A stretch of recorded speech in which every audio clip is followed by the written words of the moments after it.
গাছের বৃদ্ধি এবং বিকাশ, নতুন নতুন পাতা আনার জন্য, গাছকে সবুজ সতেজ রাখার জন্য চা পাতা ব্যবহার করা যেতেই পারে। কিন্তু কিভাবে ব্যবহার করবেন, কেন ব্যবহার করবেন, উপকারিতা, শুধু চা পাতা ব্যবহার করলেই কি হবে নাকি অন্য কিছু মেশাতে হবে, গুঁড়া ব্যবহার করবেন নাকি তরল ব্যবহার করবেন, তার সব কিছুই থাকছে এই ভিডিওতে।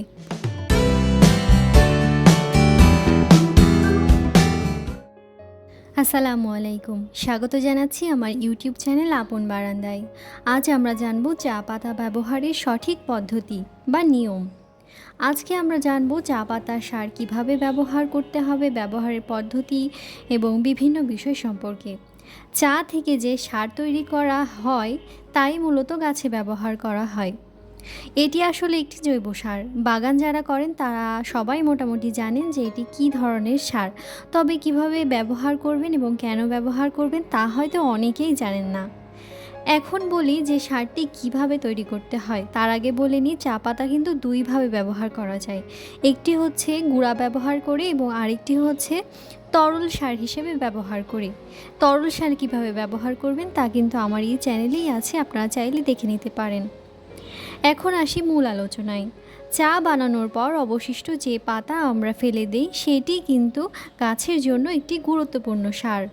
এখানে চা বানানোর সময় যদি আমরা চায়ে দুধ এবং চিনি মিশিয়ে থাকি বা অন্য কোনো মশলা মিশিয়ে থাকি তাহলে সেক্ষেত্রে অবশ্যই চা পাতাটা ধুয়ে নিতে হবে এবং তারপরে রোদে খুব ভালোভাবে শুকিয়ে নিয়ে তারপরেই ব্যবহার করতে হবে।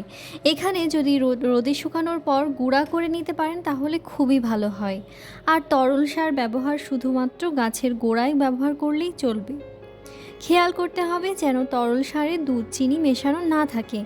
এখন বলি যে গুঁড়া ব্যবহার করবেন নাকি তরল ব্যবহার করবেন। আমি সবসময় সাজেস্ট করব যে তরল হিসেবেই ব্যবহার করতে, কারণ তরলটা খুব দ্রুত গাছের মাটির সাথে মিশে যেতে পারে এবং গুঁড়াটা মিশে যেতে একটু সময় লাগে। এখন বলি যে কি কি উপাদান থাকে এই চায়ের পাতায়। প্রচুর পরিমাণ নাইট্রোজেন থাকে।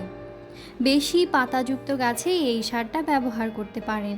এছাড়া থাকে ট্যানিক অ্যাসিড। বেশিরভাগ গাছই কিন্তু অ্যাসিড পছন্দ করে, সেই জন্য চায়ের পাতা ব্যবহার করা ভালো।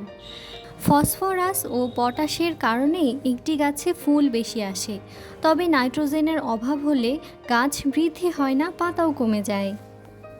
এছাড়া ইচ্ছে করলে আমরা যে কোনো গাছের মাটি তৈরিতেও চা পাতা ব্যবহার করতে পারি।